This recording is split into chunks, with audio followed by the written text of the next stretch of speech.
Et allez, 2 de plus au compteur Alpine, reveal sa voiture, la première monoplace Alpine motorisée par Mercedes, pas la première voiture de chez Enstone motorisée par Mercedes, cet honneur revient à la Lotus de 2015. Et on a Ferrari qui a reveal sa voiture promptement après. Un lancement en fanfare sur un bateau, l'autre beaucoup moins, et c'est très très bien. Une équipe dont le grand public n'attend plus rien, une autre derrière laquelle se tient toute l'Italie et... en fait, plein de gens par-delà les frontières. Vous l'aurez compris, on va parler du lancement Alpine et du lancement Ferrari. Bienvenue dans Garage Talks. Alors avant toute chose, si la vidéo vous plaît, n'hésitez pas quand vous descendez dans la section commentaires, le pouce sur référencement, machin, mais surtout si vous êtes sur mobile, vous pouvez booster la vidéo, qui est un truc qui aide faramineusement en fait. Et j'ai arrêté de le rappeler, et je me suis rendu compte que soudainement le référencement il a beaucoup baissé. Donc si vous voulez aider la chaîne, n'hésitez pas. Si vous n'êtes pas sur mobile, juste le com, le like, machin, le super thanks éventuellement. Merci beaucoup à Midwo qui lâche 2 balles à toutes les vidéos, et ça aide au référencement, ça booste. Pas une vanne. Bref, d'avance merci. Maintenant, parlons d'Alpine. Or, c'est un lancement important pour Alpine, Pas juste un nouveau règlement, c'est pas juste une nouvelle ère, mais c'est aussi la première voiture à rouler sous le pavillon Renault, ou précisément d'Alpine, en ayant un moteur client. À la base, j'allais dire pavillon français, puis je me suis rappelé que Prost Grand Prix existait. Ce changement de moteur, c'est un choix qui a été critiqué à outrance sur Internet, parce que, le prestige national se perd. Et c'est un argument qui tient pas la route. On en a déjà parlé, mais je vais faire un petit rappel, parce que bon... c'est comme les vaccins, faut revenir de temps en temps. L'argument du prestige national du constructeur en Formule 1, c'est de la couille. On vous a menti depuis le début, je suis désolé. Enfin, ça, c'est à moins que Mercedes ne soit britannique, bien sûr. Parce que je vous rappelle que les châssis Mercedes sont conçus et assemblés en Grande-Bretagne, à Brackley, et les moteurs Mercedes sont conçus et assemblés en Grande-Bretagne. À Brixworth, si je ne m'abuse, dans d'anciens locaux Ilmore. C'est à peu près le même délire pour tous les constructeurs, Genre, évidemment, McLaren produit pas ses propres moteurs. D'ailleurs, les moteurs McLaren civils, la majorité de leurs V8 sont dérivés d'un moteur V8 qui aurait dû aller dans une LMP de Nissan. Et c'est assemblé et conçu par Ricardo PSA maintenant. Ils font pas leur moteur, C'est pas parce que c'est badgé McLaren que c'est un moteur McLaren. Oh! Sinon, Acer a fait des moteurs. Ferrari, justement, il y a que eux qui font tout à la maison, qui font tout en Italie. Même Audi, qui viennent de débarquer avec le prestige du constructeur, ils se sont répartis entre la Grande-Bretagne, la Suisse et l'Allemagne. Ce que je veux dire par là, c'est que si vous voulez vraiment sortir les fourches parce que on n'utilise plus de moteur Renault maintenant chez Alpine, il faut changer de cheval de bataille. C'est clairement plus une préoccupation de la F1 moderne, quel moteur il y a dans la B moteur, d'autant que être manufacturier moteur, dans cette ère comme la précédente, c'est astronomiquement cher. On a beau avoir une cost cap, un constructeur, un manufacturier peut facilement cramer 200 millions d'euros dans une année de recherche et développement. Croyez pas que la cost cap, c'est vraiment un truc qui donne une égalité des chances à tout le monde. Croyez pas que c'est anodin s'il y a autant d'équipes qui ont des programmes hypercars, en plus de faire la doublette en Formule 1, parce que c'est une très bonne manière de faire de la recherche et développement qui va bénéficier au programme Formule 1 sans être restreint par la cost cap. On parle de comptabilité créative aussi dans les équipes, c'est genre le catering chez Red Bull par exemple. Parlons de Red Bull justement, ils sont allés perdre entre 600 et 700 millions de balles, c'est une estimation qui n'a pas de source claire, donc craint de sel. Tout ça pour un département moteur, tout ça pour ne plus être client. On parle de centaines de nouveaux emplois, on parle de faire sortir une usine de terre, on parle de racheter des propriétés intellectuelles Honda. Et là, il y en a beaucoup qui vont dire, ouais, mais justement, Red Bull, ils vendent des canettes, même si vous devriez plutôt boire du Holy Energy avec le code Clippy pour 10% de réduction. Qu'est-ce qu'ils en ont à foutre de devenir constructeur? Eh ben, le truc, c'est que Red Bull, ils ont pas trop de mal à vendre leurs canettes, tu vois. Et Red Bull Racing est plus une entité satellitaire à Red Bull qui, oui, aide de par la com, bien évidemment. Mais Red Bull Racing, c'est une société, c'est une entreprise qui est dédiée à 100% à la course automobile, spécifiquement en Formule 1, même s'il y a des projets adjacents, bien sûr. Donc c'est pas anodin que la quasi-totalité de leur budget aille vers la course. Par contre, si vous êtes un constructeur, comme Renault, vous n'avez pas juste à gérer un budget pour une équipe de Formule 1. Vous avez des moyens industriels colossaux, vous avez un fric colossal, vous avez des dépenses colossales aussi. Et ultimement, le but pour Renault et maintenant Alpine, c'est de vendre des bagnoles. Le tout en perdant le moins de fric possible. Comme malheureusement aujourd'hui, les voitures passion, ça se perd. Il y a qu'à voir que quand vous sortez dehors maintenant, voir une voiture de sport, c'est un événement. Quand mon daron était jeune, c'était beaucoup moins un événement. Encore, je dis voiture de sport, je devrais dire un trim sportif d'une voiture normale. Et on pourrait parler pendant des heures du fait que c'est parce que les gens sont moins intéressés par les voitures de sport aujourd'hui. On pourrait parler des taxes, on pourrait parler des malus. On pourrait aussi se rappeler que nous, qui aimons les bagnoles qui vont vite et qui consomment beaucoup d'essence, on est un petit peu une exception est pas la règle. Et que quand vous approchez la trentaine, vous commencez à vous dire que ouais, c'est vachement cool d'avoir une Twingo RS pour déconner, mais que l'un dans l'autre, avec une Prius, consommerait beaucoup moins d'essence et j'ai vraiment besoin de cet argent parce que c'est la récession, ma bonne dame. Tout ça pour en venir à mon point. Un constructeur préférera 1000 fois rester dans le sport et gratter les retombées médiatiques et publicitaires qui sont pas aussi insane qu'on les pense, mais qui sont pas si maigres que certains essaient de le faire penser, préféreront rester pour moins cher, sans aucune garantie de victoire, que de potentiellement gagner pour trop cher. Pour appliquer ça de manière pratique, Alpine préférera rester en Formule 1 et peut-être éventuellement, même s'il n'y a aucune certitude, gagner en ayant un moteur Mercedes derrière, parce que le CSP plus moyen qui va vouloir acheter une Alpine, il en a rien à foutre du badge qui est dans la baie moteur. Lui, ce qui l'intéresse, c'est le badge qui est sur le nez de la monoplace, plutôt que de gagner, même avec certitude, avec un moteur Renault. Parce que le moteur, il allait peut-être coûter infiniment trop cher à maintenir, à entretenir et à développer. Regardez Audi. Audi, ils ont coupé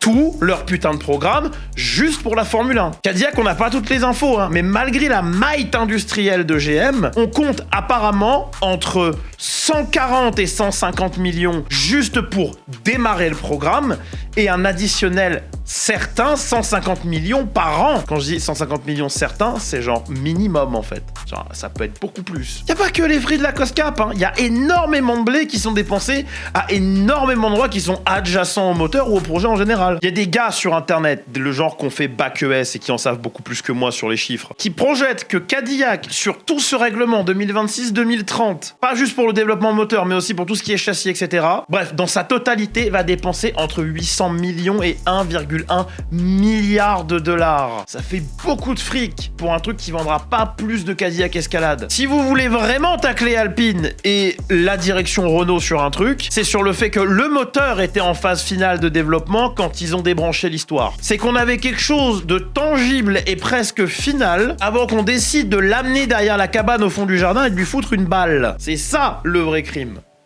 Je perds pas espoir. 2030, retour au V8, on fout un losange à la tête du championnat. Non, je veux rien entendre. Bon, maintenant que j'ai mis le préambule de côté, parce qu'il faut toujours que je rappelle ça avant de parler d'Alpine, ça commence à devenir fatigant, le lancement. Alors le reveal, Alpine a eu lieu sur un gros bateau, banger. On a une animatrice qui a fait de son mieux et qui avait pas le public, hein. We need more noise than that. Hello! Exactly, this is a... Bon, c'est sûrement le setup son du micro qui était très agressif. À mon avis, c'est pour ça qu'on n'entendait pas le public. Mais si je le dis, ça nique ma vanne. On a très rapidement eu le premier partenaire commercial de cette vidéo, puisqu'on a eu le Big Boss qui arrive en mode « Bonjour, c'est mon bateau, vous êtes pauvre ». Ensuite, il y a Briator qui est venu dire quelques mots. On lui a demandé à quel point c'était cool que le partenaire commercial y prête le bateau. Il a dit « C'est trop bien ». Vous voyez quand moi, je vous casse les couilles en mode « Oui, buvez Oli Energy, code Clippy, 10% de réduction, machin ». Vous faites 3 fois flèche gauche et c'est fini. Mais cette vidéo là, le lancement Alpine, c'était abusé. Tu vas te faire une syndrome du canal carpien juste à skipper les moments où ça dit oui, alors partenaire commercial est formidable. Bon, au-delà de ça, de ce qu'il y a d'intéressant entre les lignes, et en recoupant quelques infos, on comprend que chez Alpine, ça a été un hiver productif. Que la voiture a fait un shakedown sans vrai problème, et que tous les indicateurs sont au vert. Bon, moi j'ai entendu qu'il y avait eu un problème électrique, mais je pense qu'ils allaient pas en parler, tu vois, parce que ça fout mal quand même. D'autant que le problème était bénin puisque la voiture a pu faire ses 200 bornes. On sait aussi qu'Alpine est une des rares équipes à être au poids minimal cette année. Ça explique notamment El Famoso calme mentionné par Flavio. Ça explique la sérénité aussi qui régnait et qui règne toujours genre, autour de l'équipe. Pierre a parlé brièvement d'un shakedown qui était très bien. Et le seul bémol que je noterai chez Alpine, c'est que je peux plus utiliser le 43 dans Formula One parce que Franco me l'a piqué. Bâtard. Le même Franco qui nous a donné un joli insight sur comment se conduit la voiture. C'est très différent. Merci Ethan, Franco. Oui mais la voiture, Clippy les pontons, la couleur. Alors on prend les mêmes et on recommence, mais vous m'affinez un peu le nez. Parce que l'an dernier, j'étais très vocal sur les proportions du rose sur l'avant. Et là, c'est un poil plus dynamique que l'an dernier. C'est un poil mieux. Me gêne toujours, c'est un poil mieux, mais ça reste très fat et un peu trop statique à mon goût. Vraiment un côté gomme m'appède. Je sais pas ce que j'aurais fait pour faire mieux et je me doute que de toute façon BWD paye les big box. Ouais, peut-être que j'aurais préféré un autre rose, mais c'est pas moi qui décide et c'est beaucoup plus complexe que... Ah, et donc qu'à mettre une autre couleur, quoi. Donc je chiale pas. Ah oui, non, oui, je sais, oui, ouin, le rose sur l'Alpine. Le rose, c'est pas les couleurs de l'Alpine. Ah oui, effectivement, les couleurs d'Alpine, en fait, c'est la couleur d'Alpine et c'est le bleu. Voilà, ouais, voilà. Et du coup, bah là, il y en a plein. Se trouve qu'ils ont un sponsor titre et que le sponsor forque l'argent pour avoir sa couleur dessus. Ça n'a pas grand-chose de différent des autres équipes. Genre Mercedes, le vert Petronas, c'est pas leur couleur, tu vois. On me dira, il y en a moins. Je dirais, c'est vrai. Bon, c'est comme d'habitude, hein, les goûts, les couleurs, c'est propre à tous. Chacun mes goûts, comme disait le poète. Et là, Alpine, eh ben, moi, je le déteste pas. Juste, je trouve que le nez, quoi. C'est le seul problème que j'ai avec, c'est le nez. Bon, alors, Alpine a aussi pris le parti de ne pas révéler une livrée sur une voiture FOM, mais sur un châssis qui ressemble très très fortement à celui qu'on a vu en shakedown en Grande-Bretagne avec une image édiquée. On peut voir des pontons extrêmement sculptés et très hauts, laissant plein de place pour l'écoulement de l'air vers l'arrière. Un nez qui est très haut, ce que je trouve visuellement beaucoup plus beau. Ainsi que des Michel. C'est le nom qu'on a donné à cette pièce ici, puisque personne n'est d'accord sur la nomenclature et que bargeboard c'est pas le bon mot. Encore une fois, genre si je reçois un autre DM pour me dire c'est bargeboard Clippy, je vais péter mon crâne. Il est déjà pété. Vous aurez du sang sur les mains. Donc on a des Michel qui sont totalement différents de la concu. Et on a vu rouler la voiture avec IRL. Et maintenant je peux dire, parce que mon script il disait donc c'est soit pour induire en erreur comme la Merco de 2022 avec les faux pontons, soit une philosophie différente des autres. Non, c'est de la merde. On a vu la voiture rouler en shakedown. On a une photo. Les Michel sont plus proches des Michel Mercedes. Ah ah! Je suis pas aérodynamicien, j'ai aucune foutrier de ce que ça fout. L'Alpine de Shakedown a des lignes très pures, elle a pas l'air ultra développée. Mais l'Alpine qui a roulé à Barcelone aujourd'hui, parce que là on est lundi 26, hein, c'est le premier jour de la Shakedown Week, ce qui fait que c'est confus parce que j'ai dit Shakedown, mais je pensais au Shakedown à Silverstone, moi. Bref, l'Alpine qui a roulé à Silverstone, elle était très simpliste. L'Alpine qui roule actuellement à Barcelone, elle l'est beaucoup moins, elle est beaucoup plus développée, ce qui met un peu à mal la fin de mon script où je me disais que ça avait l'air d'être une voiture qui avait l'air d'être tournée vers peu de traînée, une forte vitesse de pointe. Quelque chose qui, selon moi, a été corroboré par le fait que la suspension avant est pull rod, à l'inverse de quasi tout le monde qui est en push rod. Que l'impact sur le comportement de la voiture sur cette génération sera pas aussi immense que la génération précédente, où c'était vraiment genre une question de vie ou de mort. Le pull rod, c'est bien parce que ça permet de facilement nettoyer le flux d'air et la zone basse devant le sol de la voiture, comme on voit un flux d'air plus stable, donc ça permet à la voiture d'extraire plus de perf, si vous préférez. Je m'étais dit que Alpine avait peut-être trouvé moyen de genre travailler l'air avec cette suspension-là et de bénéficier à la fois d'une basse traînée et à la fois d'un comportement plus intéressant à basse vitesse, ce qui allait donc donner une bagnole qui était à l'aise à très haute vitesse et à très basse vitesse, ce qui du coup aurait été formidable parce que ça veut dire que il y a que les circuits mi-vitesse où tu pêches. Bon, je trouve que généralement, vaut mieux être bon sur les circuits mi-vitesse que sur les circuits à extrême, c'est comme ça qu'on gagne un titre, mais être excellent à basse ou à très haute vitesse, ça garantit un ou deux exploits dans l'année, ou plutôt ça garantit possibilité d'un ou deux exploits dans l'année. Mais du coup, toute cette narration tombe à l'eau, parce que la voiture à Barcelone a l'air beaucoup plus développée et aboutie. Voilà. Si il vous fallait un autre exemple pour vous expliquer à quel point ça ne sert à rien de suranalyser les bagnoles quand elles sont présentées par les équipes et qu'il vaut mieux juste parler des peintures et dire c'est joli, ça l'est pas. Voilà. Kiffé. Je m'adresse à 3 personnes là, actuellement. Bon, moi et tout le reste de la Clippy Clip Entreprise, une filiale de la Jaune Limited Corporation, on met un petit billet sur Alpine pour une potentielle P5. Soyons fous, P4 au championnat. Parce que s'il y a une année où ils doivent nous foutre une claque et revenir entre les morts, c'est maintenant. C'est soit ça, soit un cassage de gueule monumental pour la saison et les autres à venir, et l'équipe est vendue avant 2030. Mais ça me ferait chier. Donc Alpine P5 ou P4 au championnat, c'est une prédiction de Strada Clip.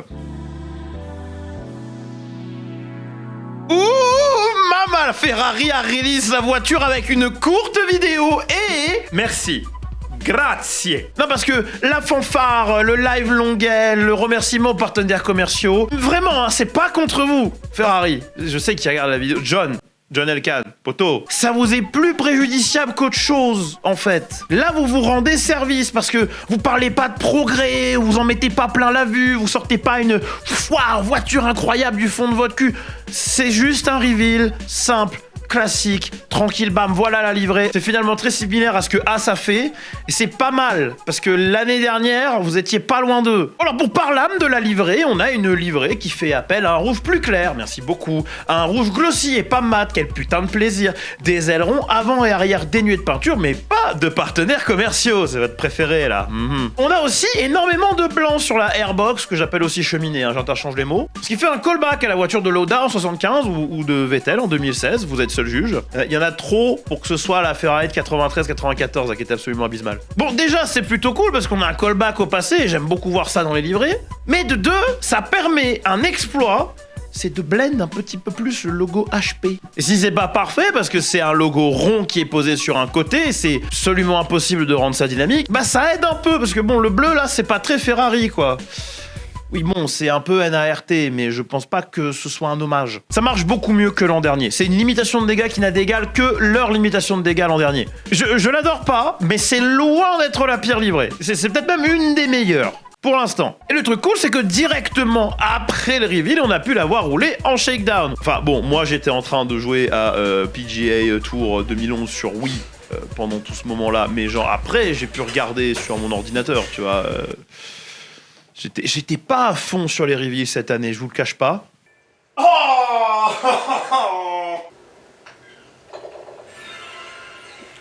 Mais on a pu du coup voir la vraie Ferrari rouler, ou en tout cas la Spec A de la Ferrari, j'y viens après. Et on peut voir que la Ferrari a le même slot au diffuseur arrière que la Mercedes. Alors si on n'a toujours pas de certitude sur l'utilité de ce slot là, on peut que spéculer, hein. Soit c'est juste une méthode intelligente de gérer l'air et de pas créer une zone de trop haute pression à cet endroit là, ou alors c'est vraiment pour énergiser le sol et par conséquent extraire plus de perf du diffuseur, et ça ce serait trop cool. On peut par contre noter que le nez est décidément plus bas que toutes les autres bagnoles, ce qui en théorie veut dire moins d'air poussé par en dessous. On a aussi les petites surfaces aéro là près de la cheminée, ça lui fait presque des petites cornes, c'est adorable. Ferrari opte pour du push-rod de partout et une géométrie avant qui trahit un anti-dive assez vénère, un truc que Loulou n'aime pas. Alors je pourrais lire plein d'autres trucs sur internet, je ne suis pas assez intelligent pour arriver à ces conclusions là de moi-même, hein. Genre moi j'ai vu le trou dans le diffuseur, j'ai fait ouah et je suis allé voir ce que ça faisait. Voilà. Je me prétends pas avoir la science infuse, hein. Genre, comprenez que beaucoup de ce que je fais ici, c'est du recoupage d'infos et ensuite de la pièce d'opinion. C'est pour ça que je trouve ça assez peu pertinent quand les gens me disent « on s'en fout de ton avis, dis-nous juste les faits ». Je suis pas journaliste. Et encore, un journaliste, ça a une inédito, c'est opinionné. Il y a un truc par contre qu'il faut garder en tête qui est ultra important, un petit peu à l'instar de ce que je disais avec l'Alpine plus haut, dans votre cas ou par là, c'est une spec A de la voiture. Ce qu'on a vu en shakedown et qui participera aux essais ne roulera pas à Melbourne, ou pas sous cette forme-là. C'est presque une mule de rassemblement de données, et si je puis me permettre, ça se voit un peu. Versus les autres, hein, excepté le crénelage sur le Shark Fin, qui, à mon avis, est là pour générer les vortex et faire des trucs trop cool et pipou. Il y a rien de révolutionnaire sur la voiture, il y a que des trucs safe. Tout est conservateur, tout est propre, tout est lisse, tout est raisonnable. Si ce n'est le Michel qui est très très différent du reste de la grille et très genre tu copies pas sur mon cahier bâtard, et bah c'est une voiture conservatrice. Donc la question c'est est-ce que Fefe entre dans cette saison au pied levé avec l'objectif de développer la voiture en vue des 2 prochaines saisons, ou est-ce que Fefe a pas genre une spec B de la voiture qui va arriver en Australie et qui sera pas juste différente, mais genre complètement différente, fondamentalement pas la même. Genre un peu à l'instar de Mercedes avec les pontons là en 2022. Parce que Dieu sait que si c'est la première des 2 solutions, s'ils sont là pour prendre leur temps, le staff en place, il risque l'évincement politique avant la fin de la saison, que le quarantenaire qui est actuellement dans le baquet numéro 2, grand mal cela vous fasse, il est bel et bien numéro 2 de facto, il est plus à son prime, et plus tu le fais rester en Formule 1, plus il abîme son leg, plus tu fais mal à ton moral, moins ça va aller et plus vite il va se précipiter vers la sortie. Et je vous rappelle que il est predestinato, il a un agent qui taffe overtime pour lui trouver un autre baquet depuis 2 ans. Moi ma pièce elle est sur le fait que Leclerc ira chez Red Bull si Max se barre à l'issue de cette saison, ou chez Aston Martin si Alonso décide enfin de rendre les clés, d'autant que le shakedown n'était pas absolument sans accroc, parce qu'avec Loulou au volant, la voiture elle a bel et bien été statique un petit instant sur la piste. Et là comme officiel, c'est que Hamilton s'est arrêté pour maximiser la distance parcourable, donc en s'évitant quelques décimètres, alors que l'entrée de la pit lane est juste là. Alors c'est possible, je dis pas que c'est faux, moi je trouve ça bancal comme explication. La voiture n'était pas enregistrée pour un tournage promotionnel, mais pour un run de démo. Le run de démo est limité à 15 km. 15 km à Fiorano, c'est 5 tours. Est-ce que c'est vraiment nécessaire de s'épargner une dizaine de mètres là, au milieu de ton run, où ça fait assez peu de sens, alors que ça aurait pu être fait à la fin du run? C'était Charles qui était au volant, éventuellement. Je dis pas que c'est faux encore une fois, je dis juste que ça me paraît un poil bancal comme explication. Aucune équipe a fait ça. Si je dis pas de bêtises, Audi ou Cadillac, l'un des deux, a fait un run de démo aussi. Ils n'ont pas eu besoin de recourir à ce tricks-là. D'autant que si la voiture est une mule de test, si la voiture est là pour récupérer des datas, pourquoi on a fait un test de 15 bornes? Pourquoi on s'est pas permis les 200 bornes? D'autant plus que là, on est à la maison et qu'on contrôle un peu plus de variantes que, je sais pas moi, si on allait faire un shakedown à Barcelone. Surtout si ce que dit Vasseur vis-à-vis du développement de la voiture est vrai et que ça commencera pas avant Bahreïn. Pourquoi perdre une opportunité de shakedown dès maintenant? Pourquoi perdre des kilomètres qu'on peut bouffer pour améliorer la voiture le plus vite possible, alors que le couplet actuellement c'est on veut rester flexible pour le développement, et c'est pour ça que la voiture est si neutre. Ça donne pas la conf du tout, surtout si on considère que Fefe a très rapidement l'année dernière décidé de se tourner vers 2026. Et je suis pas dur avec Fefe en mode je les aime pas et me casser, au contraire. De mon vivant, j'aimerais voir Leclerc titré en rouge. Mais même quand les indicateurs sont au vert chez Ferrari, on se casse la gueule trop souvent. Alors là, rentrer dans une saison avec une telle neutralité, avec une voiture si peu novatrice et avec un discours si feutré, c'est pas rassurant. Peut-être ce qu'il leur faut. Peut-être que ce que j'ai dit est vrai et qu'ils ont un coup de maître de prévu qui sera révélé que bientôt. On verra bien. On a 2 voitures de plus à caser au championnat du monde des livrets 2026. Ah, c'est toujours en tête devant Red Bull, Mercedes, Ferrari, qui vient s'intercaler juste devant Bicarb, Alpine et Audi, qui paye le prix de ces autocollants tout moches. Alors avant qu'on me dise ah pire timing parce qu'il y a eu ça et machin, dommage d'avoir sorti ta vidéo aujourd'hui, un éclaircissement, je ne travaille plus à flux tendu depuis un petit moment maintenant. Les vidéos sortent soit lundi, soit mardi quand j'ai un truc qui doit sortir en début de semaine, soit vendredi, soit samedi quand j'ai un truc qui sort en fin de semaine, et généralement je réserve le samedi pour des trucs qui sont pas de l'actu. Donc par exemple le fait qu'on ait vu la livrée de shakedown McLaren, oui on est au courant, nous on a décidé de pas en parler. Oui on a entendu ce qui se passe avec Williams, et oui on a entendu ce qui se passe avec Aston, on a décidé qu'on allait en parler quand on parlerait de Williams et quand on parlerait d'Aston de manière dédiée. Je time plus mes vidéos, j'ai plus envie de me faire chier au milieu d'un week-end à me faire des cernes comme ça parce que priorité à l'information alors que vous êtes tous déjà massés chez les autres. Je suis une chaîne à 30 000 abonnés mais 13K vues en moyenne. Autant que je sors ça quand j'ai envie de le sortir et que ce soit intéressant, pas que je le sorte dans le rush et que j'ai rien à dire et que les vidéos fassent juste 8 minutes 01. Du reste, oubliez pas qu'en matière de goût, personne n'a tort, ce qui ultimement veut dire que personne n'a raison. Donc soyez civil quand vous manifestez votre désaccord avec mes choix subjectifs, surtout si votre photo de profil c'est vous en lacostéenne. À partir d'un moment, faut balayer devant sa porte. Et moi, j'ai du taf, c'était Clipidaclip. N'hésitez pas à me suivre absolument partout, sauf éventuellement dans la rue, ce qui veut pas dire que vous pouvez taper un selfie, au contraire. Et puis voilà. Voyez-nous sur Twitch, Twitter, Instagram. Bisous.